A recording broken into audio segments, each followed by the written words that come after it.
What's going on, people? We are Tottenham TV, back here for some more streams. We're back in the studio, people. Come on. We have passed our breaks. I had a brilliant break out in Mauritius, and glad to see what's happening at Tottenham Hotspur since I've come back. And the first thing we're going to be talking about is the brand new shiny signing, second in terms of our most expensive signing ever, in Richarlison from Everton, as Tottenham have confirmed this morning that transfer is happening. It's confirmed, it's signed, sealed, delivered. We don't see him holding up the shirt just yet, but it has been confirmed. He's out in Brazil. He did his medical out in Brazil yesterday, and it's all been confirmed.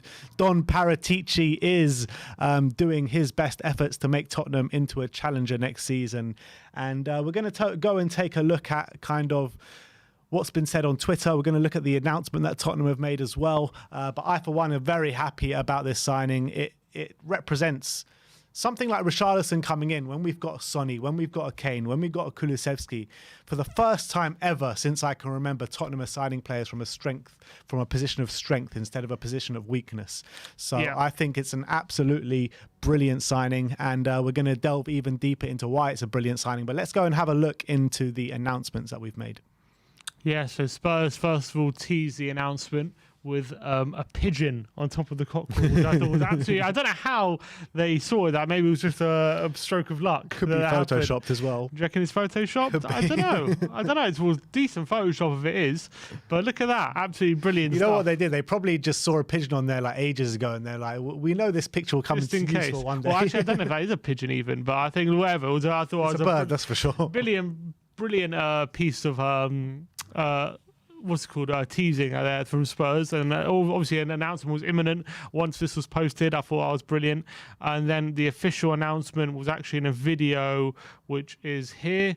It is official. Here it is, the Richarlison getting announced. That obviously there is no material of him doing the media duties and doing the interview and everything like that, because he is currently out in Brazil. So I think Spurs even sent a doctor to Brazil to do the medical and all that kind of stuff. So that's why they've kind of just done the announcement like this.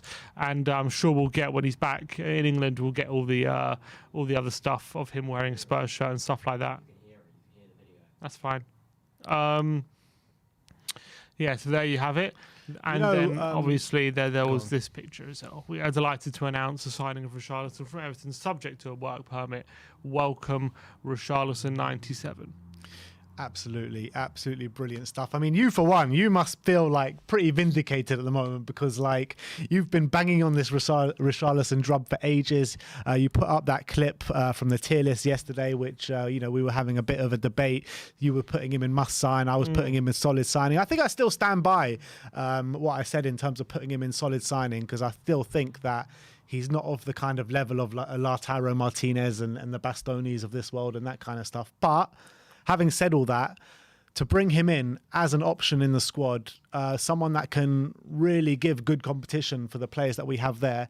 And when Son's not on the pitch, when Kane's not on the pitch, when Kulusevski on the pitch, Kulusevski aside, when Son and Kane are not on the pitch, yes, the quality does drop with Richarlison on the pitch, but it doesn't drop significantly as it was maybe when a Bergwijn is on the pitch or when a Lucas is on the pitch. Look, for me, I think people are sleeping on his potential quality. I think that I stood by the fact that I think this guy isn't coming in as backup. He's coming to push our first 11 and even maybe claim a spot there. And I really believe in his quality. I think he's been playing for I've said it so many times, he's playing for a very, very poor Everton side. I think if he was playing for a more functional team, you'd see a better Richarlison. And I think that's exactly what we're going to give to him. As much as we need quality and depth, he needs a team which is more functional. He needs a team with a good class manager, better quality players around him. Last season, people can talk about, he only got 11 goals and, he's outscored by this player and that player, but he was in a relegation battle. He was playing for a team who literally was so poor at times during the season. Like they were in a relegation battle for a reason. And I think for me, I think you put him in a better team like Spurs and he can go up levels. I think he's got something to prove playing Champions League football. I think that right, I think if he was playing for a different team, like Inter Milan or something like that, people would have a very different opinion of him. I think it's because he plays for Everton, because he's played in a struggling team and all these kind of things. People have a certain opinion of his quality. I don't subscribe to that. I think this is a very serious quality player who is set to go up levels. And if we were signing him to be an absolute starter, I would absolutely have confidence that he can get between 15 and 20 goals a season. Obviously, because we have Clement Son, he's going to have to. It's a serious battle for game time. So whether he'll reach those kind of goals, but we only need him to score. Like everyone's like, if you look at his goal scoring record right now at Everton, if he scores 10, 11 league goals, if he scores 13 league goals like he has done a couple times, that is absolutely perfect for what we need. We don't need someone who's going to score 20 goals because we have two of them already. We don't need a third one who's going to score 20 goals. It will be great if he does, but we only need him to score between 10 and 15 goals, and that's absolutely perfect for what we need to supplement the squad and add depth to the team and add goals to the team. So if he scores 15 goals in an Everton in the side, surely he can get 20 goals in a Spurs side anyway. Yeah, but the thing is, he played every minute of every game at Everton. Yeah, of course. That's the difference. But was better with more quality around him, better players around him, a better manager, and more motivation as well. Remember, he's been battling out for mid-table a lot of the time at Everton, and I'm not saying that he doesn't have motivation, but a lot of the time when it's mid-season, you're not battling for anything. You know, some games can pass you by, but Spurs, hopefully, we're going to be challenging for big things next season, and he'll have that motivation every single game to make every moment count. And how amazing it is to, like, with the 5 subs as well, to have an option like him to call upon. You know, you can even start him in games when Son is flagging a bit or when Kane is flagging a bit, and then bring on Kane and bring on Son last 15, 20 minutes of games, or vice versa. And it's unbelievable options to have. And I'm going to give you a stat here where it's since Richarlison's Premier League debut for Everton in August 2018, Richarlison is the second top goal-scoring Brazilian around Europe's top 5 leagues. Really? First being Neymar, second being Richarlison. Neymar had 50 goals. Richarlison 43 goals. Third is Gabriel Jesus on 38 goals. Then Bobby Firmino on 35 goals and William Jose on 34 goals. Since when is this, sorry? Since his Everton debut. Oh, right. Wow. Nice. So since 2018. Well, that's impressive. Impressive numbers. And I just think he's got super quality. I think he goes under the radar because of who he plays for, and sometimes his shithousery. I also think he's a player that opposition fans love to hate. I think he's a player that if he plays against you, he annoys you and he rubs you the wrong way, or he's diving, he's this, he's that, he's being a bit of a bastard, all these kind of things. Jose Mourinho would love him in the squad. That's yeah, for sure. But if he's on your team, I think you love him. That's why the Everton fans, every single Everton fan we've spoken to, is absolutely gutted that he's leaving. Is inconsolable that they think we're getting him on cheap, even though a lot of people are saying we're overpaying. Everton fans don't believe that, and I think Spurs fans, with his passion, his endeavour, his work rate, all these kind of things, I think Spurs fans are going to take to him so quickly, and I can't wait to see him in a Spurs shirt. And I think I honestly think he's going to go up levels in a Spurs shirt. I really believe that. I think the level we saw at Everton, we're going to see even more. We've seen it so many times. We saw it with Mane, we saw it with Jota, we've seen it with other players as well. Once they get into a better team, they become a better player. And I think Richarlison is going to go the same way. And, talking about Jota, I was saying last night, I was having a conversation with a couple of mates about this, and I was saying that Richarlison can be our Jota, and he can have that impact that Jota had at Liverpool going in there. When Jota went into Liverpool, he had to contend with Mane, Salah, Firmino. He was nowhere near going in there as an out-and-out starter every week, and he went in there, he made an impact, and he squeezed his way into that team. More often than not. And I think Richarlison can do that for Spurs. I really believe that. And, when you're going into games and maybe against a low block team with 20 minutes to go, 25 minutes to go, and you're struggling for a goal, you could have an option of playing Richarlison as the number 9, Sonny on the left, Kulusevski... No, sorry. Yeah. You could play 2 up top, right? Maybe with Richarlison and Kane in a 3-5-2. You should play Richarlison and Sonny up top, Kane in just behind, Kulusevski right wing back, Perisic left wing back. What options that is? Yeah, unbelievable options. And there is the only reservation that I've gathered from Everton and people who've done research on Richarlison is that the main reservation is, do they believe he is does he really solve the problem as a lone striker? And that's something he might have to adjust to. Obviously, he did a good job for Everton, but he was very much like a running behind kind of striker, as opposed to someone who, against a low block team, is he going to be able to hold the ball up, take the ball in, and bring other players into play the way Harry Kane does. Those are question marks over Richarlison's a lone striker. I think him in a 2 with either Kane or Son will be very effective, but him as a lone striker, I think he's done a fairly decent job at Everton, but there are question marks there. But maybe that's something that he can develop under Antonio Conte, and I think that's something that he can improve on. So I think it's a phenomenal signing. I think he brings us our attack, it brings another level to our attack. It gives another player for teams to think about. I think that he's going to be a fantastic signing for Spurs. I think he's a very good finisher as well. I think on his right foot, left foot, I think he's a very competent finisher. I don't know. I don't see many downsides to this. I really don't. The only downside you could potentially see is he going to ruffle a few feathers in the dressing room? Obviously, him and Romero have a history together. I don't buy into that. Is he going to be unhappy if he is benched and stuff like that after playing every game at Everton? Those are question marks that are going to have to be answered, but I think those are things which, if he's coming into a team that wants to challenge for big things, he has to accept all these things, I think. And I think he's professional enough. I think everything in his career so far has told me that he's professional enough to put those kind of things to one side and think of the greater good. I don't think he's a selfish player. All these things people put against him, I don't buy that at all. I think he's a passionate player. He's a team player as well. I think he cares a lot about community and things like that. I think Everton fans have spoken a lot about how he interacts with them, and he's really great with the Everton fans and what he does on social media as well with the Everton fans.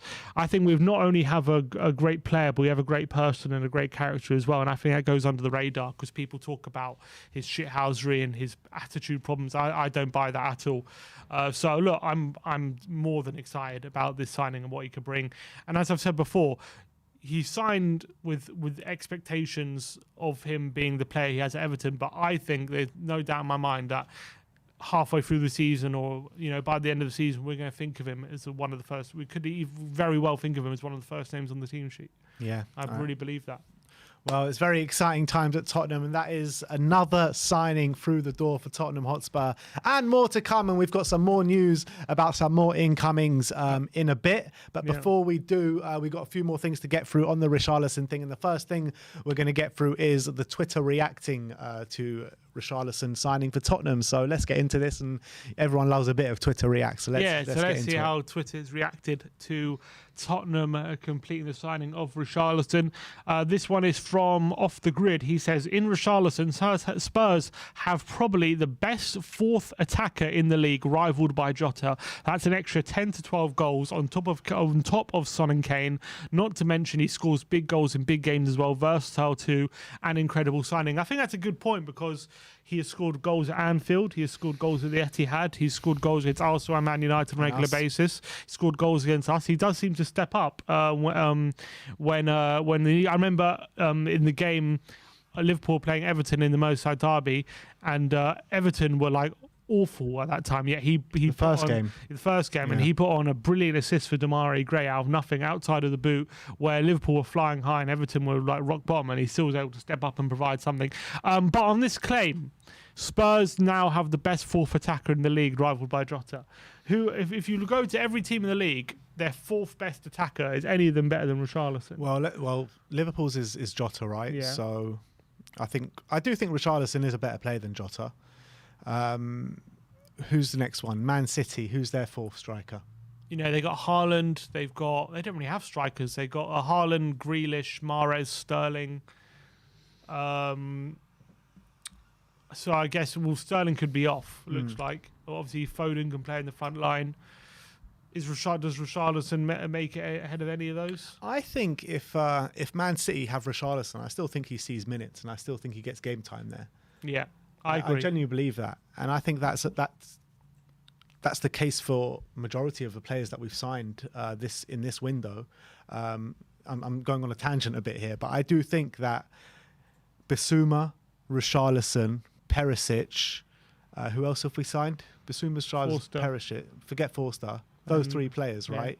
They all get minutes at Liverpool and Man City. I think Perisic. I think Perisic in a specific system would. I don't know if the way they play he would get in. I do think Basuma and Richarlison definitely do. I completely agree with that. But that's an interesting thing to think about. Is he the best fourth choice attacker in the league? He's definitely up there. They're like, he's definitely up there. Very good case for it. Very good case for it. It's hard to put your cases forward because Liverpool and Man City don't really have that many strikers, and strikers are like a bit of a dying breed at the moment in the Premier League. So now they're making a comeback with Nunez and Haaland. Yeah, it's true. Making a bit of a comeback. It's true, but no one has like 4 strikers. You know what I mean? And we don't have 4 strikers. We've got Sonny, we've got Kulusevski. They're not strikers. Fourth attacker, not striker. Yeah. So if you're talking about fourth attacker, is Richarlison, who is Man City's fourth attacker? Mahrez? It's so difficult to say. They've got Haaland, Sterling, Mahrez, Grealish, and Foden. Who's number 4 there? Probably Grealish. Yeah, potentially. You'd probably say probably fifth, maybe. Yeah. Maybe. Let's say for argument's sake, Sterling's going to be off. For argument's sake, it'll be Grealish, right? I think Grealish. Who's better, Grealish or Richarlison? Well, you'd probably say Grealish, right? At the moment, you'd probably say Grealish, but you never know. Richarlison put him in a better team. But having said that, would you prefer Grealish in your team right now to Richarlison? I think Richarlison's what we need more than Grealish. Exactly. We don't really need We don't really need Grealish right now. I don't think he would suit how Conte wants to play. Anyway, let's move on from that. Nathan Clark says, "Show me the profile of a player trying his absolute hardest to single-handedly carry a team who can do nothing for him." And here's the chart. I thought this was quite interesting from Nathan Clark because. So here's the bar graph. This is basically like an FB ref stats thing represented in a bar graph, basically. But this is basically what he gets from like the Everton team, like passes received. He like one of the lowest in the league. Like he gets like very little service from Everton, and yet he actually produces quite a lot out of it. Like one of the highest dribbles, like decent carries into the box, dribbles attempted. How many fouls he draws, one of the most in the Premier League. This is obviously very, very impressive. His pressures and tackles, interceptions, one of the best in the league. All this in terms of like XG and a touch in the box, it's not great, but in terms of goals, he's still decent.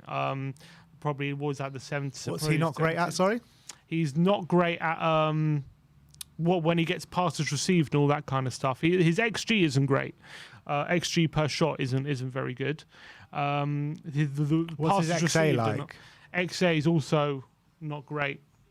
Not this is for last season, but you got to remember he's a lot of the time playing up front on his own with very little service from Iwobi, Gray, and Townsend. You know what I mean? You're trying to make the most out of a lot of that stuff. So I think this graph maybe in a better team you'd see very different very different bars, but definitely the work rate is definitely there for all to see when it comes to pressures and tackles and interceptions and stuff like that. And also, I mean, not enough is said for when we're talking about bringing in players about how much Conte actually improves players, every single player that works under him. Because not enough is said about in that space, in my opinion, because everyone looks at the players and everyone looks at the stats, and that's pretty much all you can look at, but no one actually puts into account how much Conte actually improves players everywhere he goes and every player. Look at last season, for God's sake. How many times do we have to say it? Look at last season. Look at the players he improved. Emerson, first and foremost. Ben Davies, Eric Dyer, you know what I mean? So I think that when you're looking at the stats of a player coming in, that's the kind of minimum rate that you're looking at coming into Spurs, and you've got to expect them to improve that massively under Antonio Conte. I completely agree, and that's why I'm confident that the Richarlison we've seen at Everton, as much as I've still been impressed by that, I don't think that's the best Richarlison. I think we can make him even better. That's what I'm happy about. Matt Law says, "This feels like a very significant signing for Spurs. Until now, no manager or sporting director had convinced Levy it was worth spending big money on a proven forward to compete with /deputise for Kane and Son. It's a clear change of strategy and a willingness to compete."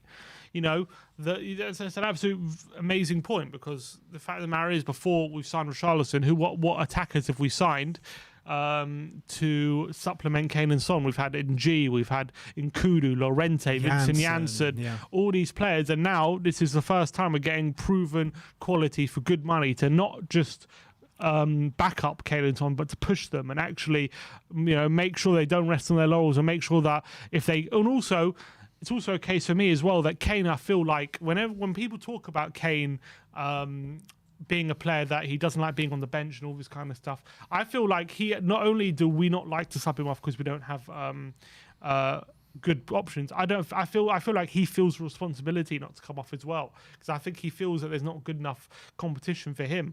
But now maybe with someone like Richarlison there, maybe he knows he can take a rest and he can rest his ankles and he can take this game off and we'll just sit on the bench for this game and come on later. So I think, that's absolutely and when you're looking at those players that we've brought in, right, to supplement the attack to try and help the Sonnies and the Kanes of this team, when you're looking at Nkudu's, Ng's, no Premier League experience, young players, they're looking at those players maybe with a big potential sell-on value in the future, players that can improve, that's players that can grow into this team. You're looking at Fernando Llorente, who's way past his peak, who's had good experiences European football and stuff like that, but they're not in the peak of their powers and didn't have Premier League experience. You're looking at Richarlison, you're looking at his age, he's coming into the peak of his career now. He's had Premier League experience. He's been the best player in 2 Premier League teams that he's been in. I think it's just a sign of what we've needed to do for so long. People have been calling, bring in players with Premier League experience, bring in players that can come into the team and hit the ground running straight away. Not players like Nkudu and Ng where you're thinking, oh, we know they're not going to get to grips with things for at least a 6-month period. You know what I mean? Mm-hmm. We're bringing in players that are ready now, that are used to this league. So absolutely brilliant stuff. Yeah, completely agree. I think that all makes a good point. Alex Mitten says Son, Kane, Kulusevski, Richarlison, 4 fantastic players for a front three, a headache for Conte, but a brilliant one to have. I can't wait to see how they all get incorporated next season. I think it's going to be a very difficult decisions that Conte's, but also gives them flexibility tactically as well. So I'm very happy about that. And all the signings that we're bringing in as well, they all have a common factor with them. They all work hard. They're all very hard workers, and they're all fairly physical as well. And that's all of the Antonio Conte mould as well. Definitely, yeah. That's also a very good point. HLTCO says you can always tell a lot by a reaction of supporters when a player leaves their club, and Everton fans are generally gutted to be losing Richarlison. You often see neutrals playing down his quality, but the opinions of those who watch him every week are far a better guide for me. And that's why I completely agree. And I, because we don't watch him every week, because although obviously we watch a lot of Premier League football, people who don't watch Richarlison week in, week out are not as good a judge on his quality as the fans who do. And Everton, our fans are no doubt how good he is, and that's a very good barometer. I completely agree with that. Here's a good meme, Lord of the Rings meme here. Never thought I'd play with an Argentinian. Romero saying, how about winning the league with a fellow shithouse? Richarlison, I can do that. I reckon, if the announcement video, I know we've done an announcement video, but when him comes to Hot away, if it isn't just him and Romero, like in the announcement video, like they're missing a trick here. They need to get Romero involved. I'd love to see him walking through the doors and Romero just comes and steams in with a sliding tackle. It's going to be brilliant. I think there will probably be doubts until we see there will be a moment, I guarantee you, where someone's gone hard in on Richarlison, and then you see Romero backing him up, you know how he does with all his teammates. There's also been a picture doing the rounds with Richarlison squaring up to Basuma in a Brighton Everton game too. So. Richarlison just likes to get on people's tits. That's what he does. There's obviously be our football. Richarlison, I wouldn't mind him seeing holding a white flare next season. That'd be nice. Maybe the North London derby. Spurs Express say since Premier League debut, that's what you said, for Richarlison, highest goal scoring, second to highest goal scoring Brazilian, very impressive. 27 years campaign says, we note with huge disappointment the sale of Richarlison, symbolic of the reignous ownership and management of our once great club. We implore our future owners to address the board and leadership issues as a matter of urgency. We ask all Evertonians to unite behind these demands. So Everton fans are not happy with this sale. That's a clear indication of that. And also, do you think this transfer happening, that's a real indication of where both clubs are at right now, isn't it? In terms of Spurs and Everton? Yeah. Yeah, 100%. It's like, 100%. Because Andros Townsend was saying, wasn't he? Oh, is Spurs really a step up for Everton? It's like, yes, clearly it is. Like, come on, we're Champions League. You one can see the relegation, one got Champions League. You just see the trajectories of both clubs. But, a few years ago, 100% Everton are looking to challenge us. And Everton definitely look to be where we are now. They look to be, but unfortunately for Everton, their ownership made terrible decision after terrible decision, and ours did as well. But we got lucky in terms of having Pochettino and bring in some good players around those kind of terrible decisions as well. Yeah, but I guess it goes to show the real difference in we've never been battling relegation, have we? Let's be honest. Yeah. Alex says, whilst Tottenham are making their fourth signing, Arsenal fans are frantically watching the numbers of likes that Richarlison video gets so they can banter us about it. They are obsessed with the likes we get on social media. Strange breed, those Arsenal fans. I mean, they really are. I mean, they're just like absolutely nuts. I mean, 1 second they're like, how many times, like when they were linked with Richarlison, when they linked with Tielemans, I mean, they act like these guys have been playing for the club for like a year already, before they've even signed. Celebrating them, I know. I mean, like, how many times did you see Rafinha in an Arsenal shirt doing the rounds on social media? Tielemans as well, Lisandro Martinez. I mean, they're acting like these players already signed, and they're celebrating on social media like they've already signed as well. And then when they don't sign, they're like coming up being like, Edu out, Arteta out, all this. I mean, they're 1 second they're like up there, the next second they're down here, and then they're up there, then they're down here. I mean, God, give it a break, guys. Give it a break, seriously. Most annoying fan base. I completely agree. Romero approved. There's Romero approving Richarlison. Absolutely fantastic. Let's hope that definitely is the case. Richarlison in Everton's Premier League campaign last season, during his time in the club, most goals, most shots, most take-ons, most possessions won in the final third, most possessions won in the middle third, most duels won, and second most tackles made as well. He really has been an absolute all-action since he's been at Everton. Jaco says it's so disrespectful to call Richarlison a bench player or a backup. He's a lot more than that, and he's going to be a vital part of the squad. That's what I've been saying for so long. I don't think he comes as a backup. I think he comes as serious competition for for first team. JRT Spurs says Man City have Foden, Silva, KDB, Mahrez, Sterling, Gundogan, then sign Grealish, and the media say what a signing. Liverpool have Salah, Mane, Jota, and Firmino, and sign Diaz. The media say what a signing. Spurs sign Richarlison, and the media say where's he going to fit in? They hate us. I think that's true. I think there's been way too much talk about how's he going to play? What minutes are he going to get? 60 million for a bench player. I think that's not the right narrative that should be. But that in essence is big club mentality, right? Signing a player, like I said before in the previous segment of the video, it's the first time ever we've bought in a position of strength. We've got Sonny in those positions, we've got Kane in those positions, we've got Kulusevski, Lucas Moura, and we're buying a Richarlison for 60 million. I mean, how many times have we called for signings like this to happen? How many times? And not only is he someone, he's not a random guy coming up in the French league. This guy's been doing it in the Premier League for the past 3-4 years for Watford and for Everton. Exactly. So, I mean, if you're not happy about this signing, I mean, what are you going to be happy about? I don't understand anyone who's not excited about this. I don't get it. It doesn't make sense to me.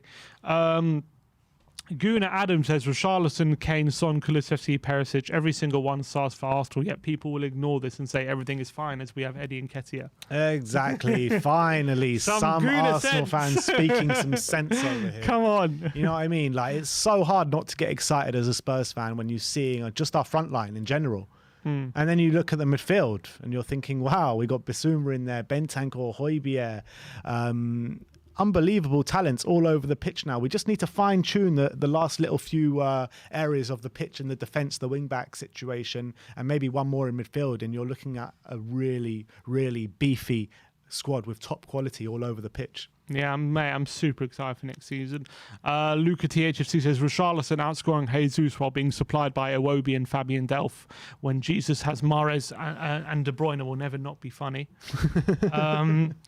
Here's a video when Romero and Richarlison meet at Hotspur Way. This is a video. One sec.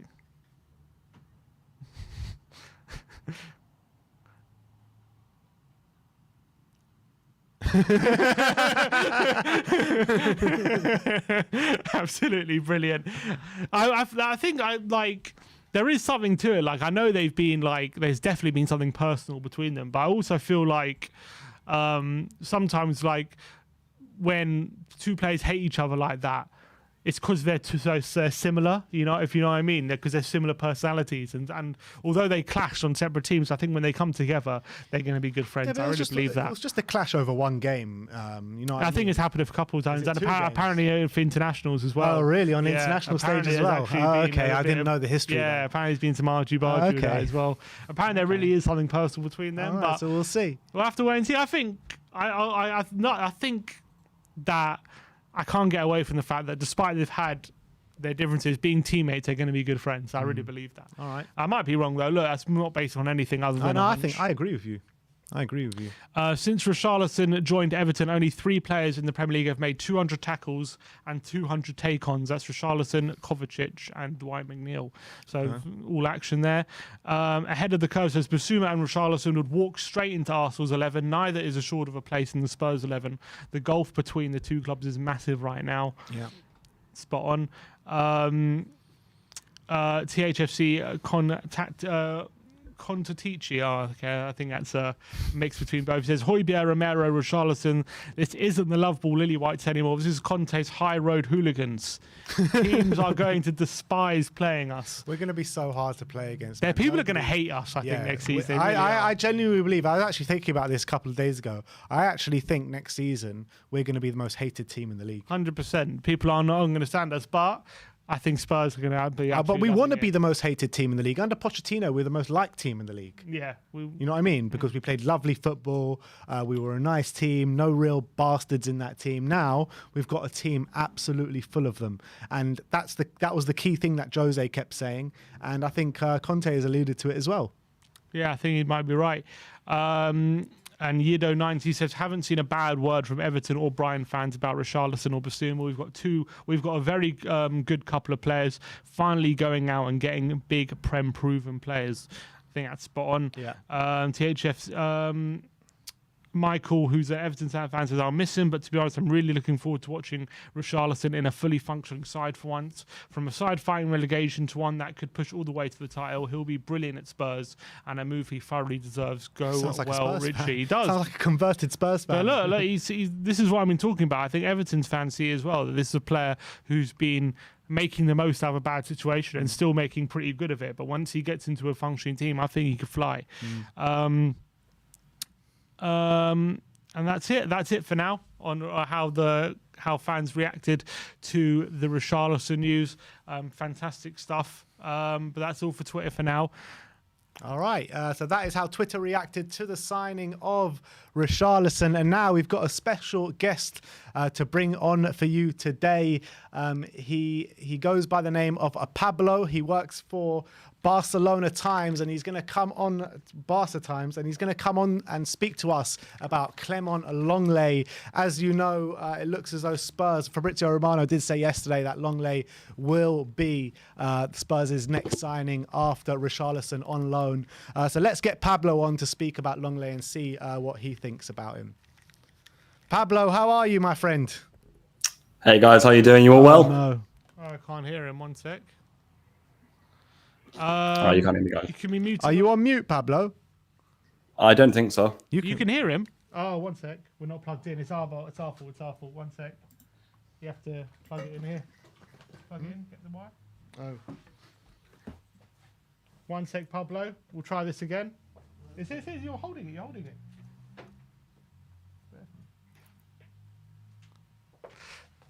Speak again, Pablo. Hi guys, you all right? There we go. Perfect. There we go. All right, we'll start. Pablo, you got a very English accent for a name like Pablo. Yeah, honestly, long story with me. Maybe for another video with how I've grown up with football and stuff. But yeah, honestly, been Barcelona fan for 12 years now, and massive Barca fan. So yeah, if you want to know about Lenglet, then I'll have plenty to say. All right. So so give us your initial opinions on Lenglet, because he came to Barcelona with a big reputation from Sevilla. Had a good, I think, a year or two at Sevilla where people were talking about him as one of the best up-and-coming defenders in Europe at one stage. But it's that seemed to have gone a bit sour for him at Barcelona. So what's happened there? Yeah, no, absolutely spot on. The Lenglet story is a really interesting one. So when he first came to Barcelona, sort of the idea was to be a backup centre back because Samuel Umtiti was in the team for Barcelona. Pretty quickly, Umtiti had a bad injury. Lenglet came in next to Piqué and really thrived. 18, 19 seasons for Barcelona. It was my opinion. I thought Lenglet was one of the best performing centre backs in Europe.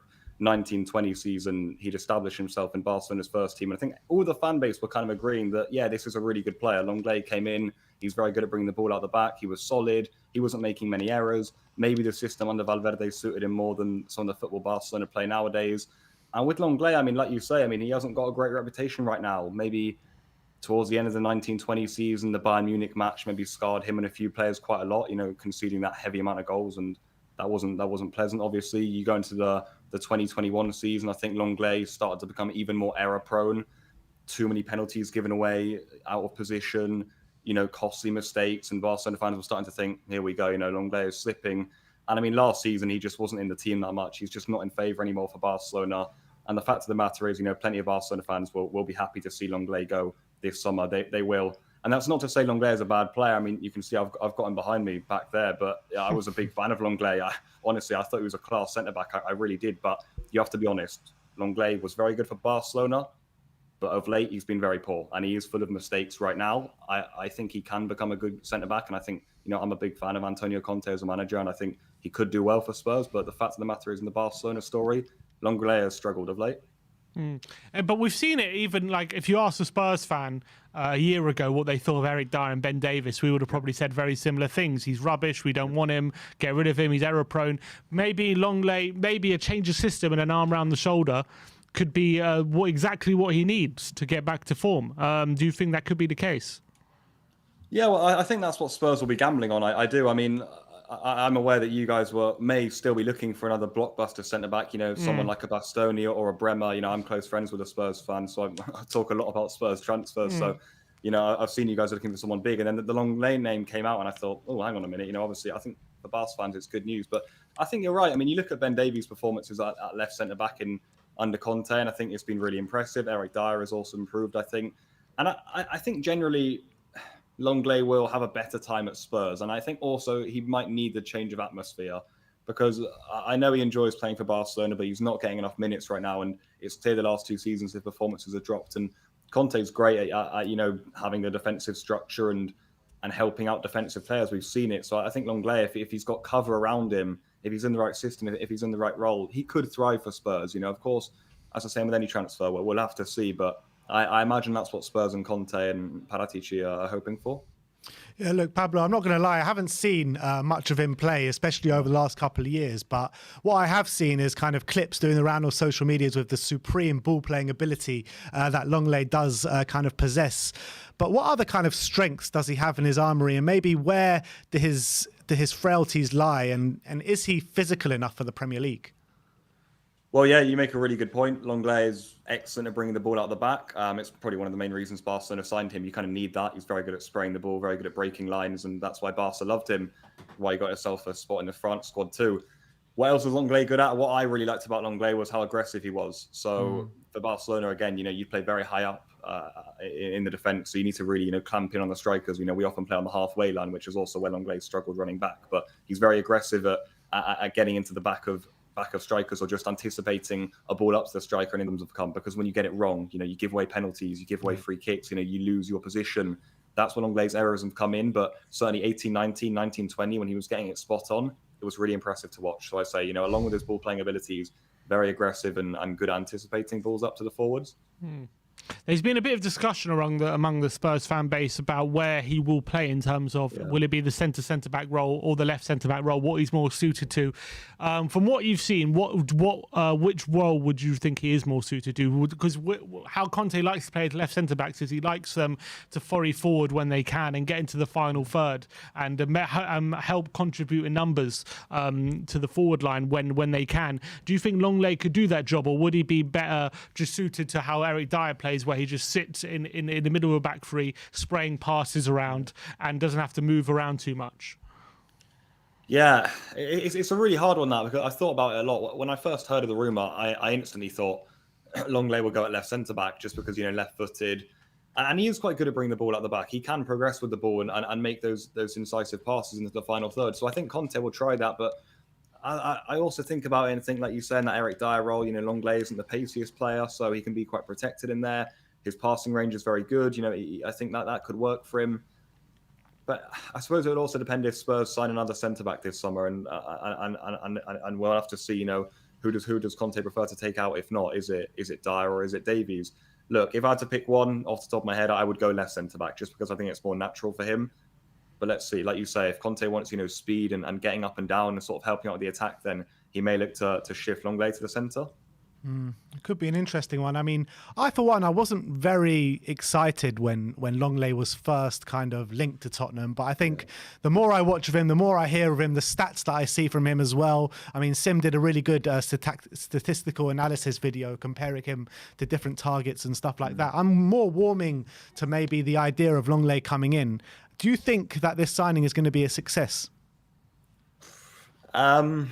It's difficult. It is difficult.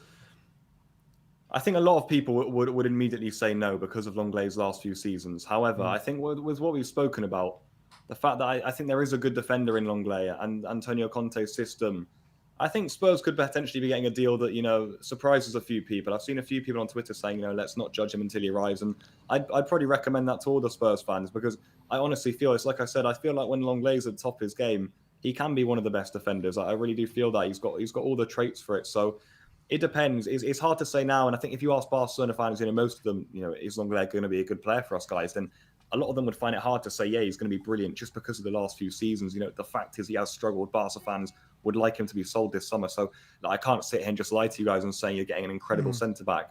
But what you could get is a very solid centre-back, and you're getting him on loan. I can't expect the loan fee to be too high. We'll have to wait and see what the option to buy is if there is one. I don't expect it to be an obligation. So I'm sure we'll have more info on that in the next few days. But look, will he be a success? There's a chance he could with Conte. There is a chance he could, Matt. I think that's the gamble that Spurs are going to try and take here. Yeah, it looks like it. But just quick, it is fair to say, though, despite Lenglet struggles, Barcelona defensively have also struggled just in general, right? And we all know that it's a lot harder to when you're in a defense which is a bit all over the place. No offense, but it was for a few years, wasn't it? So maybe it's something to do with that. And if he goes and comes into a more settled defense, who are trained under a manager like Conte, who's very much about having a solid backline, maybe that's where the improvement can come. No, I completely agree with that. And that's probably the main thing I think about this Longley transfer in terms of a positive thing for Spurs. You're spot on about Barca defenders. You can be made to look silly very easily. You really can, because we play so high up. And if you're not completely rapid, like a Ronaldo Araujo, for example, you're going to be caught out. Even players like Jordi Alba, too far out of position, not defensively good enough. When Dani Alves came in last season, he can be made to look silly. Mingueza has been made to look silly. PK can look, slow and sluggish running back. Eric Garcia, same things happen to him. Plays too high up, and then players are going to catch him out with pace and strength. It happens. It does happen, and I think you're right. Barcelona have struggled defensively. It hasn't just been Longley. That's where Spurs will try and hope. They'll say we've got the system. We've got the coach, and you're going to be fine here. You're going to be around players. You won't have as many distances to cover. Will be the hope, and that will, I think, for Longley be also where he thinks, this is a chance for me to maybe revive my career. The World Cup's coming around, of course, in November this time. He needs minutes, and he'll want to prove himself again to get back in France's squad. So I think for Longley, I think like a lot of Barca players, we have the problem. They don't want to leave because they love the city, the club, and the salary is the big thing. But I think Longley also, he needs this in his career. He needs something new. So let's see what he can do. All right. Well, Pablo, thank you so much for coming on, letting us know your insight on Longley. Just before we let you go, I mean, there has been some transfer rumours as well about a player called Rafinha of Leeds, obviously. I mean, Arsenal were on the verge of signing him. Chelsea were on the verge of signing him. Are Barca going to get their man? Well, yeah, with Rafinha, I think what everyone needs to know is Rafinha is obsessed with joining Barcelona. We sometimes we see it with moves that Rafinha is just, Barca. And that's going to cause real issues in the deal. I think for Leeds, they're in a really odd spot because they've got a club like Chelsea, for example, offering big money for the player and saying you can get all this cash right now. And then you've got Rafinha and Deco kind of saying, hang on a minute, we don't really want to go to Chelsea right now. We would if Barca can't get him. but they really want to go to Barcelona. They're desperate for it. You've got Deco, even in the last few days, in a meeting with the Barca board and Laporta. They're essentially trying to force Rafinha to Barca here. So it's a really interesting one. They may force Leeds into accepting a lower offer. I just find it difficult for, after all of this to happen, Rafinha to not move to Barcelona. He's really forcing his way there. So honestly, if I was to say which way it's going to go, I think Rafinha is going to go to Barcelona. He might not, and Barca's finances might just fall short. But I think him and Deco are doing everything to get him to Barca, and it puts Leeds in a really weird spot because, like I say, I think they're going to have to accept less cash here just because of the players' will. Well, I hope so, because I, for one, don't really want to see him at either Chelsea or Arsenal anyway. Yeah, so. we're banking on Rafinha. We're backing the Rafinha to Barca deal, that's for sure. And Frankie de Jong, quick thoughts on that? Yeah, De Jong, another one linked to Barca's financial situation. The club will cover it up. Watch this summer. When they sell De Jong, they'll say that it was a sporting decision. I highly doubt it is. The club are in an awful financial state. And when they get obsessed with forcing a player out, they always do it. They did it to Arthur Melo a few summers back. They actually did it to Emerson as well last summer. He wanted to stay, I remember, and they just said you're off, and he joined Spurs in the end, as you guys know. Barca get obsessed with these things, and they're going to let De Jong go, in my opinion. He will be a Man United player this summer, in my opinion. It will happen. I feel bad for him. I really do, because I can't say joining United is an appealing move right now. One, I think two, De Jong, was obsessed with playing for Barca. It was kind of his dream.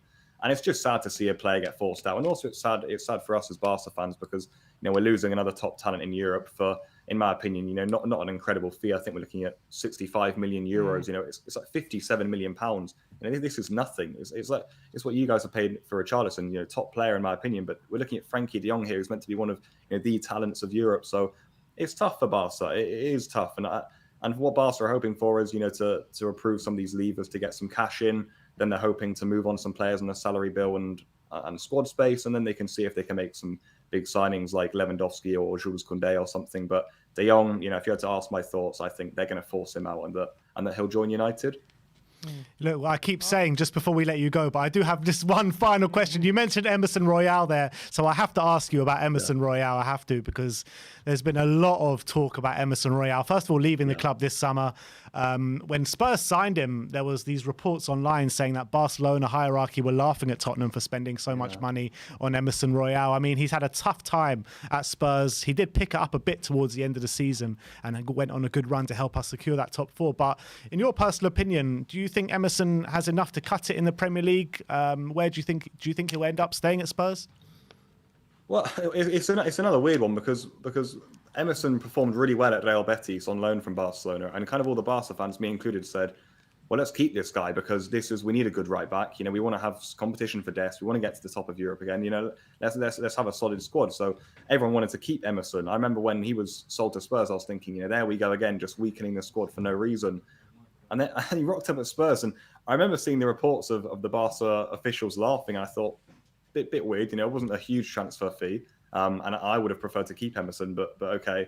And then I think you're right. I mean, I've seen so much stuff on Twitter, and of course, I've watched Emerson a few times. He has struggled at Spurs. You're right. He's had better moments, but there's been a lot of times watching Emerson when you're thinking, what's going on here? So I've heard rumours too that, I mean, you guys will know better than me, that he's likely to leave the club this summer. I'm not sure if that's true or not. Atletico Madrid heavily linked, I think. So let's see what happens with Emerson. I think if you let him go for a good price, then I don't think you'll be losing too much. But at the same time, there's a player in there. There is a player in there who a lot of top clubs in Europe want. We can't forget. We cannot forget that. So it's an interesting one. Maybe similar to Lenglet. He can see if he can almost revive his career a bit. But it'll be difficult for Emerson. And I think if Spurs receive a good enough offer, I imagine you'll accept it. All right. Well, Pablo, thank you so much for coming on today. Really good insight into everything Barcelona related. Do you want to tell the people where they can find you? Yeah, I mean, right now I'm kind of just buzzing around. I'm not really working for a platform or whatnot, trying to make new decisions really with where I go. But just head over to my Twitter, Pablo WB Official, or type in Pablo Walls Blanco, and it will come up. You can see my name there. So yeah, follow me on Twitter, and you should be able to see my latest movement. So yeah, honestly, thank you for the opportunity, guys. Thank you for having me on, and all the best, lads. Thank you Appreciate so that, Pablo. much. Thanks for your time, mate. We'll see you soon. And whenever anything happens between Tottenham and Barca, hopefully we'll be able to get you back on and get your thoughts again. But once again, thank you so much for coming on, and we'll see you soon. Anytime. Thanks, guys. My pleasure. Cheers, mate. Nice one. So that was Pablo. Got in contact us via Barca Times. And yeah, very interesting stuff there. We'll get into, well, I guess we won't because we don't have a Lenglet update. So let's talk about it now. So what did you find most interesting about that? I think in terms of him saying that Lenglet for 2 seasons, that's what, I remember that time. When he was at Barcelona, he was playing really, really well. That's what I think of Lenglet. And obviously it hasn't worked out, as he said, for the past couple of years. But it's no surprise to me that he was playing really well when Barca were a very solid team. Were doing quite well, were winning league titles and challenging the Champions League. And then all of a sudden, that all started to fall apart a bit, and their defence suffered badly. And especially under Ronald Koeman, they were all over the place. They obviously, as you said, lost 7-2 to Bayern Munich, and I think we've seen firsthand the difference you can make when you're playing for a team with a solid, settled backline who know what they're doing defensively compared to a team who are a bit of a shit show all over the place and leaking chances left, right, and centre. And defenders can be made to look very bad in those situations. I think Lenglet, considering he was playing really well for 2 years straight, he said for him one of the best in Europe during that time. And you put him in a back three where he's got more cover around him. You put him in a more functional team like Spurs. I think maybe we could see a better quality defender. And I think we're not going to see this error-prone defender that has been at Barcelona in the past few years. I think you rebuild his confidence. You put him in a better system. And I think that goes to, for me, what he's been saying leads to the conclusion that he could definitely be a much better defender at Spurs than he was at Barcelona for the past couple of years. I'm not going to lie, the more and more I'm hearing about him, even what Pablo just told us there, I am getting excited about the Lenglet signing, and I think that Antonio Conte can maybe not bring him back to one of the most exciting defenders in Europe, but definitely a player that can be a big asset for us, that's for sure. And the ball playing ability that I've seen from the videos that he does have is going to be such an asset for us as well. So I'm excited, but I still think that with probably Joe Rodon leaving the club as well, we do need another centre-back to supplement him as well. But we'll have to see how that one plays out. But it does seem that Lenglet will be our next signing on loan from Barcelona. So that is on Lenglet. We've got some more updates to bring to you as well. First, we're going to talk about Jed Spence, as Fabrizio Romano said yesterday that Jed Spence is really close to Tottenham Hotspur now. Sky Sports saying that Tottenham are now in advanced talks with Jed Spence, agreement getting closer, and Spurs hope to have him by the start of pre-season next week. And the most recent update is from Rudy Galletti, and he says Jed Spence from Middlesbrough to Tottenham, it's just a matter of time. Nottingham Forest have been beaten, only final paperwork's to be done. The player is pushing for the move and hopes to close it very, very soon. So sounds like this one's moving forward finally. Yeah, it's taking its time, hasn't it? And look, we've heard these kind of updates before, so I don't want to get too excited, but it seems like Jed Spence is the one that we've chosen. There are other rumours that I was reading that we're delaying it because we're still exploring other right wing-back options, but it seems as though we've decided on Jed Spence. It's funny, though, with that update, though, because we heard updates similar to Lenglet on the day that we basically confirmed that it was confirmed that Lenglet was coming. Didn't it? Ali Gold was saying, yeah, Longlets are not our first choice. Yeah. We're going to wait till later in the window to see who we can bring in before we bring him in. And then later that day, Romano's like, yeah, he's going to be our next signing. And then it was very similar with Jed Spence as well. Yes, maybe there's something to it. I do think if it is something like 15 million plus add-ons, I think that's definitely a sound deal for a 21-year-old right wing back who's got bags of potential. There's always going to be question marks, and they're not going to be answered until we see him in action, unfortunately. So there's always going to be people who say he hasn't played enough Premier League football, he's too young, is he going to be able to step up?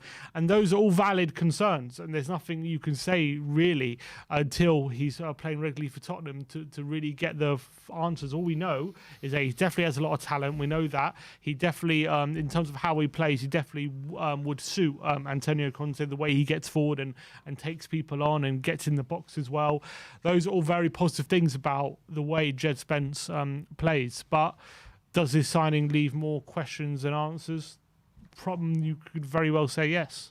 We'll have to see how it pans out. But what gives me hope is when I've seen him against Premier League opposition in the cup tournaments last year, because I thought he was second to none. He gave Arsenal such a torrid time when they beat them at the City Ground last season, and against Leicester he scored that worldie of a goal as well. So I think that whenever I've seen him play last year, he's been brilliant. But he's only had one good season in his career to date. So there will be those question marks, but I'm excited to bring him in.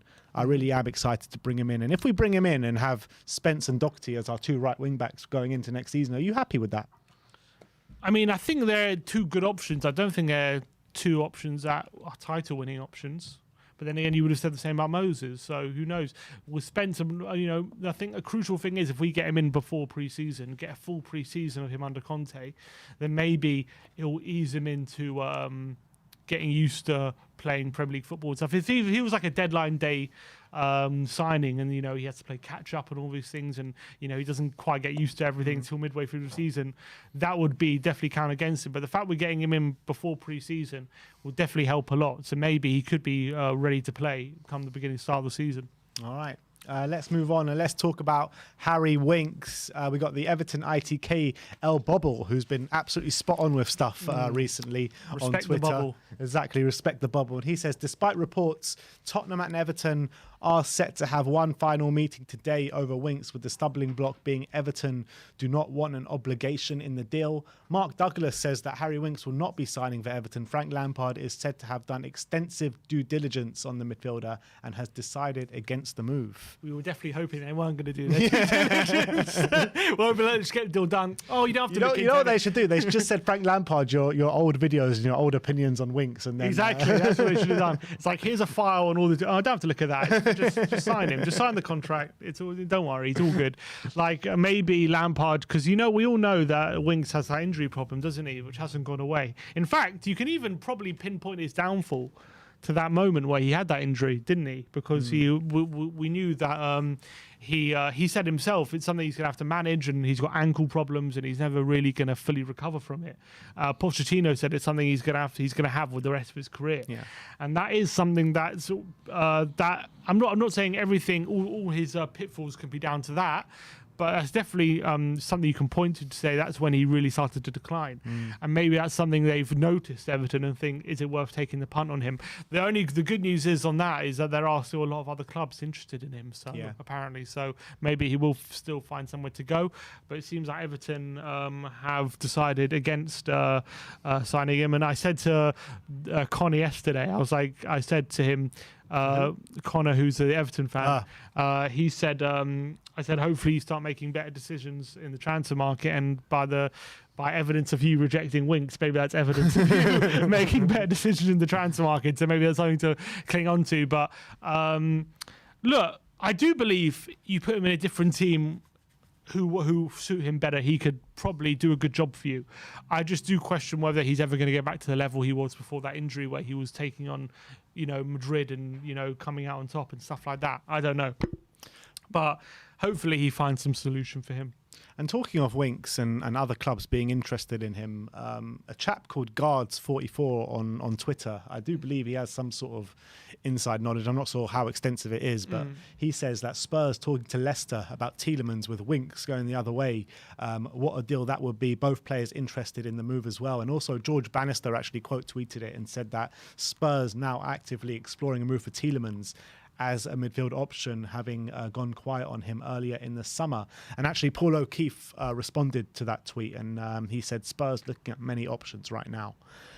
So what's your opinion? Do you think Winks, do you think a team like Leicester will consider a player like Winks? And do you think Tielemans would be a good option for Spurs? I think Tielemans definitely would be a good option for Spurs. I don't think he's perfect, but the fact of the matter is we have all my reservations of Tielemans get solved with the fact we have Højbjerg, Basuma, Skip and Bentancur. So those solve all my reservations about Tielemans. Is he good enough off the ball? Is he, can he get out run? Is he too easy to beat? All that stuff. Well, he's going to be playing alongside one of the other four all the time. So from that point of view, then you could see the best out of his passing range, shooting range, all that kind of stuff. That could definitely be a big asset for us. So I think for sure Tielemans would be a good signing. Not a perfect signing. I do think he'd be a very good signing for us, and especially a good Winks replacement. Do you think with Tielemans, though, after bringing in Bissouma, Skip's coming back, Højbjerg, Bentancur in the squad. Is there space in the squad for Tielemans in a 3-4-3? With the amount of no, probably not. I mean, yes and no. I think in terms of is there space for him? Yes, because he's good enough to win his spot over some of those other players. Is he better than Bentancur? Potentially, in terms of on the ball, you could argue he's probably the best of the lot in terms of his passing range and shooting range. So, but we know that those aren't necessarily what Conte needs from his centre mids. So from that point of view, is he going to find a starting spot easy? No. Is he good enough to win his starting spot or win minute or earn minutes from his quality? Absolutely, yes. Is he vital to a signing? No. The reason I would say I would rather someone like Eriksen than Tielemans is Eriksen covers areas of the pitch that Tielemans doesn't cover. For example, behind the striker, those half spaces on the around the penalty area with a bit more guile. That's what Eriksen would bring. So I'd much rather an Eriksen type of player than a Tielemans type of player who's more of a although I still at the beginning of the window think we needed it, but more of a Neves, Jorginho kind of centre mid with a good passing range. But we have decided to go for Bissouma, so I don't see us getting that kind of player anymore. So I definitely think we need an Eriksen type of player more than a Tielemans type of player. Although Tielemans definitely, his assets could definitely be used within the squad. I mean, the main reason why I'm really for this, but I just feel like if we sign Tielemans, I do think 5 isn't like 5 midfielders is a decent amount to go in the window with. I don't think that's too many. I just feel like we're playing a 3-5-2. I would just rather a more offensive player than Tielemans come in, but Tielemans for sure could be a very good option for us if we were to get him through the door. In terms of Winks going to Leicester, I mean, I don't see him improving Leicester, so I don't think that would be a great move for him, for Leicester. But for him to prove himself, did they get Conference League for next year? They didn't, did they? No, they don't think they did in the end. Who got it? West Ham got it. They're not in Europe, so if for Winks is a good opportunity to rebuild his career, I don't think Leicester would see. I don't think it would be a great signing for them, to be honest. But all right, let's move on and let's talk about Gleison Bremer now. And we've got some new quotes from him as of yesterday. And he's talking about his future. And he goes, "Where will I play? I'm talking to my agent about it. And at the moment, there's nothing definite. I don't know if I'll stay in Italy or go abroad. The only mandatory thing is to play in the Champions League." Do you think this is still a viable option for us? I mean, we heard a few days ago, I think it was like the middle of the week or earlier in the week, that the Torino managing director or the guy that's responsible for their transfers has been in London speaking to various different agents and maybe even Paratici and stuff like that. So do you think that this is a deal that can get done or will get done? I definitely think it's one that can get done. Whether it all depends about how well we see Lenglet, I think. Because Bremer's, I think we see him as one either on the right-hand side or the centre of the back three. I don't think we see him as a left-hand-sided centre-back. So it's whether we see Lenglet as cover for Dyer and then we go for another left-sided centre-back this summer, or do we see him as a stopgap at left centre-back for next season and then we get Bremer now as competition for Eric Dyer. So I think a lot dependent on unless how we get see rid of Lenglet. Sanchez. He could replace Sanchez. Or we get rid of Sanchez. Yeah, I think that's also a big possibility that Sanchez leaves. We get a good offer for him and Bremer's his replacement as well. And he's competition for Romero and Dyer, can cover both spaces. So look, he is big money. So I don't see us signing him and spending big money on a left centre back right this summer. Do you think going into the new season we need 6 centre backs, or is 5 enough for you next season? Let's say if we go into next season with Dyer, Davis, Romero, Bremer, and Longley, is that enough? I would say have Tanganga there as well, I guess. Tanganga there as well. I would say yes, because Lenglet and Bremer would both cover 2 positions as well. So they have a bit of versatility. They can cover the centre and the left, so and either the left or the right. So I would say it is. I would say it is enough for next season. I don't think we'll need to sign another one unless you're signing a young player who's happy to learn off the others and happy to sit on the bench. And I think Tanganga maybe serves that role, though he's getting on. He's a bit older than that now, so he'll probably want some game time. But I would say that's enough, yeah. All right. Moving on. Mike McGrath of The Telegraph is telling us today that Tottenham consider a free agent, Jesse Lingard, as a homegrown option in midfield for next season.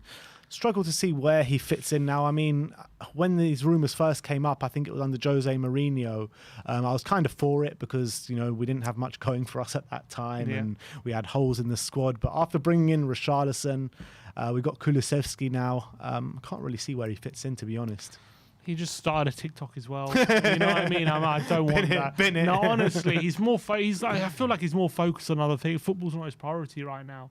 You know, like when I see him doing all his TikTok dances and all these things, he's like trying to build his own brand, and that's what he's focused on. And like he's been sitting on the bench for like the fact that they in January that West Ham went really hard for him.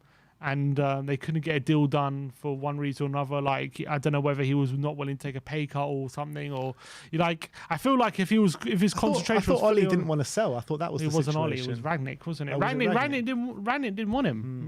They knew it, but for some reason nothing happened. And I just feel like for me, Lingard had a great 6 months at West Ham, and it showed and what even he that could tailed be. off at the end. It tailed off near the end.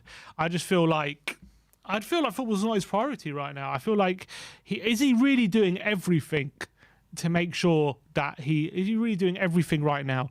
I don't see a player working that hard, like the best. I'm not saying he's not a hard worker. I'm just saying I don't see a player who's doing everything he can right now to make sure that he's ready for the new season. He's going to have the best career possible from now to the end of the season. I feel like he's making TikTok accounts. He's doing social media. He's concentrating on his brand. He's going on holiday and all these kind of things, which all players are entitled to do. But I feel like Lingard has been off form I know he had a good 6 month spell at West Ham, but he's been off form apart from that little spell for like 3 years now.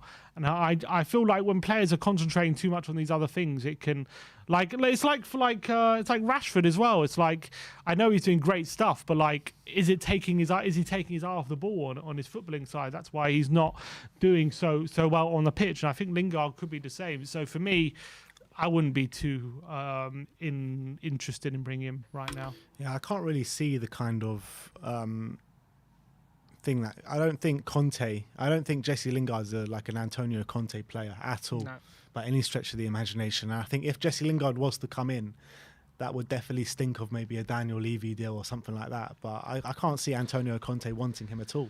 What are the pros? He's homegrown. He can play. He's good cover for the right-hand side, maybe. I mean, I don't see him playing centre mid at all. I know he played that role at the World Cup. I don't see him playing that role anymore.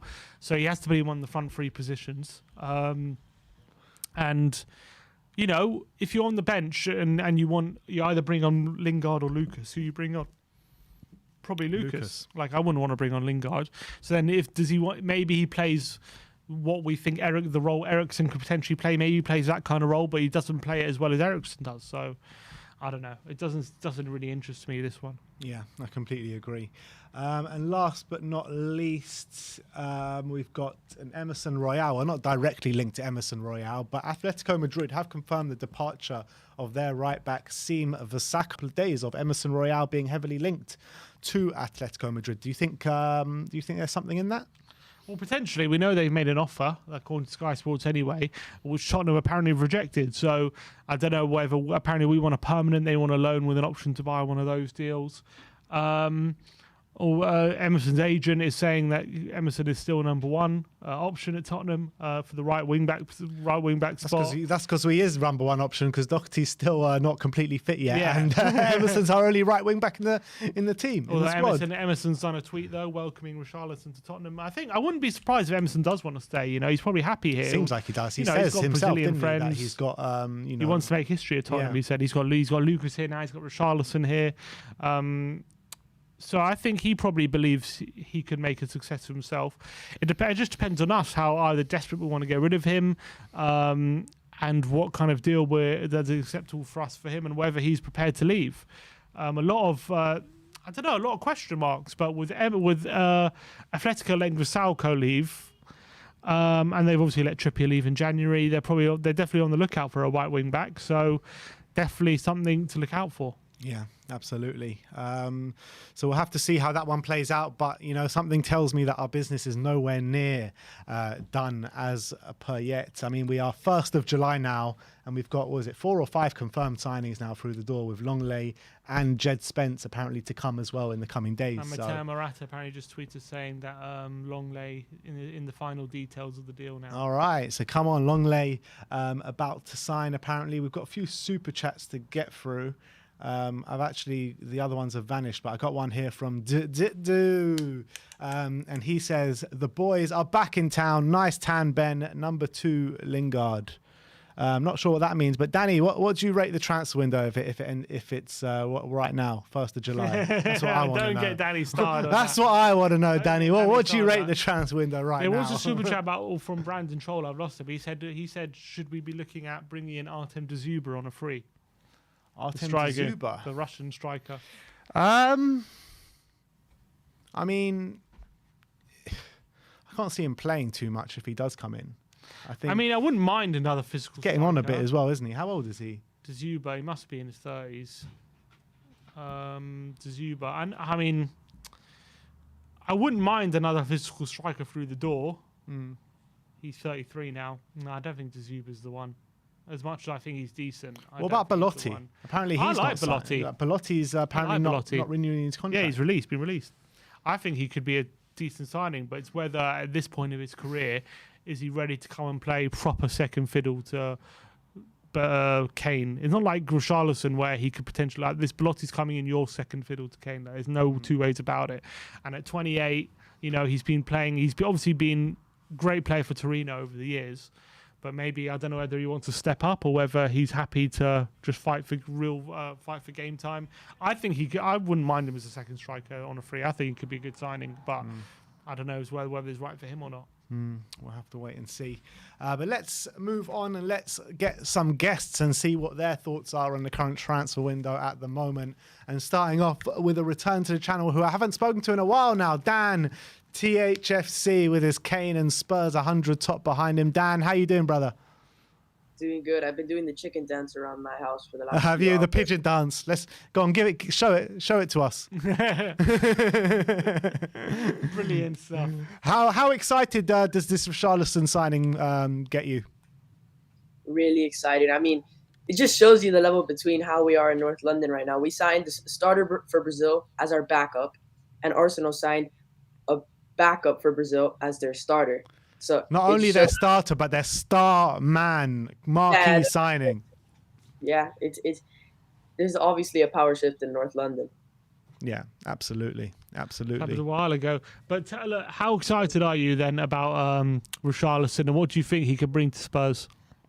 I think he's a strong striker.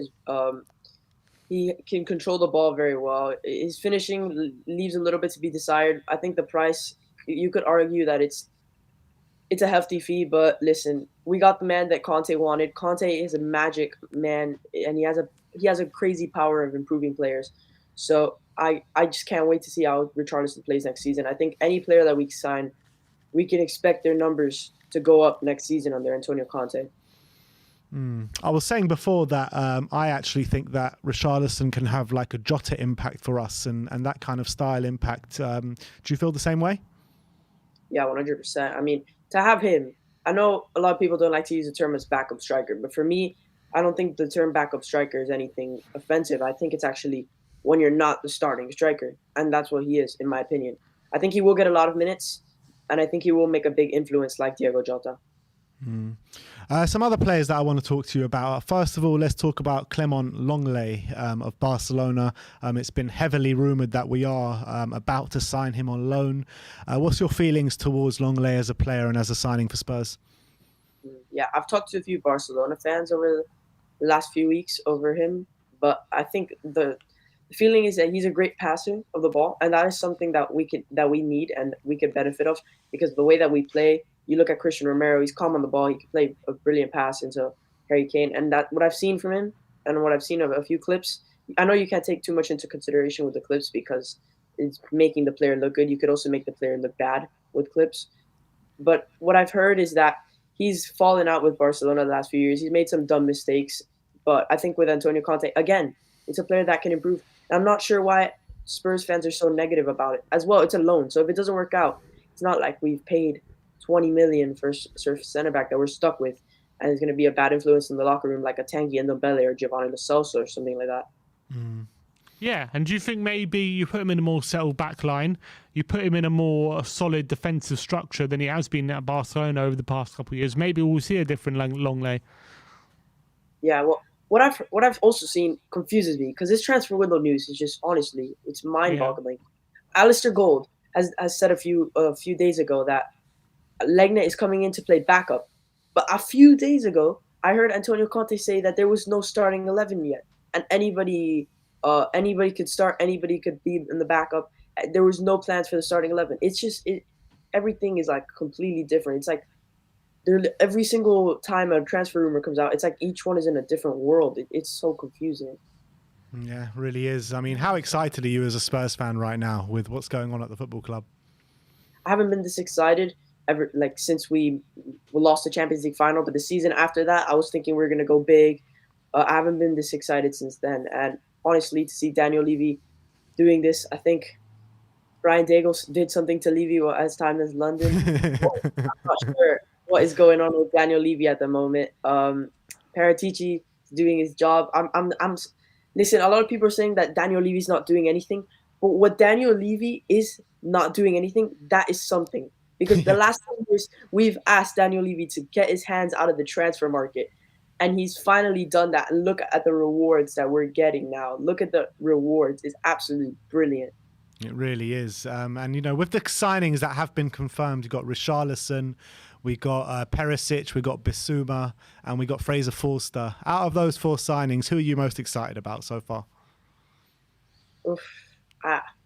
You're asking me right now, probably Richarlison because of the adrenaline, because we just signed them. But for next season, like, and all, that's a hard question. Maybe Bissouma. I'd say Bissouma. Yeah, I'd agree with you on that one. I mean, I'm so excited for Bissouma. I really am. I think he's the one for me that really, really improves that first 11 position-wise. So I'm super excited. I can't wait to see what the rest of the transfer window holds as well. How many players from now until the end of the window do you think we bring in? The beginning, the number was 6. And even Spurs fans, when they heard the number 6, they were like, 6 transfers? Are you out of your mind? It's looking like we get more than that. And I think we're actually going to get 6 before what I thought before when the transfer window started is that I thought we were going to get 5 before the preseason tour. And then we're going to get 1 after that, and that was going to be the 6. But I think we're actually going to get 6, and then during the preseason tour, we're going to get 2. And I would love it to be Tielemans. He's a good player, but it'd be more to banter Arsenal fans. I love it. We're just in a position now of signing players just to banter us, just to say, you can get him. Yeah, man, I made a compilation I'm going to post later on my channel about like our AFTV talking about a player. We're going to win the league with this player, and then like a picture of them in another team's jersey. There's like at least I want to see that. Yeah, we have to see that. If you post that, we'll share that on our community section for you guys. So you get that posted because that sounds like great content. Yeah, all right. Brilliant, Dan. Well, thanks for coming on today. Good to chat to you once again, and we'll see you soon. See you soon. Big up. We've got another super chat here from Sam Farrell, and he says, Belotti is now a free agent. Do you think Levy and Conte are kicking themselves that we didn't get him and spent the Richarlison money elsewhere? I think that we should bring in Richarlison and a Belotti. Yeah, why not? Bring them both. I don't see why we have to choose. This Richarlison, can he play off the right? I've never seen him play off the right. I think he can, but he's more used to left or centre, but I think he's played a few games off the right, yeah. What does all this mean for Lucas Moura now? Do you think Lucas Moura still gets a lot of game time next season? I don't think it means too much for Lucas because Bergwijn we know is going. Yeah. So I think it's the same thing. Obviously, Lucas has usually been our first go-to, hasn't he? So that changes. It's going to be one of Richarlison or whoever Richarlison's place he's taking. They'll be the first go-to.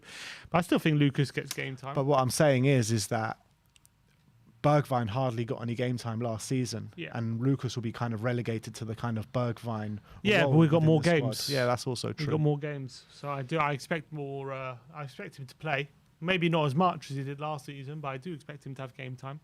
Richarlison, though, I don't know if we read out this message. We didn't. But yeah, read it out. He did a tweet to the Everton fans, and he said, "It's very difficult to say goodbye to a place that has become my home. Fans who welcomed as if I was one of them, and a club that treated me kindly and helped me develop my sense of community and empathy. Nato, all the love I have is enough to thank you. Love you." Very heartfelt goodbye. Very heartfelt from Rishi. I think this guy who wears his heart on his sleeve. Yeah, definitely. Yeah, and I think you can see that on the pitch as well when you watch him.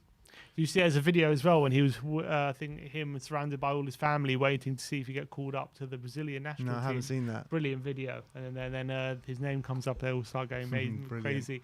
I think I think this guy is more humble than people give him credit for. Yeah, I agree with you. But is there any other guests waiting to come on?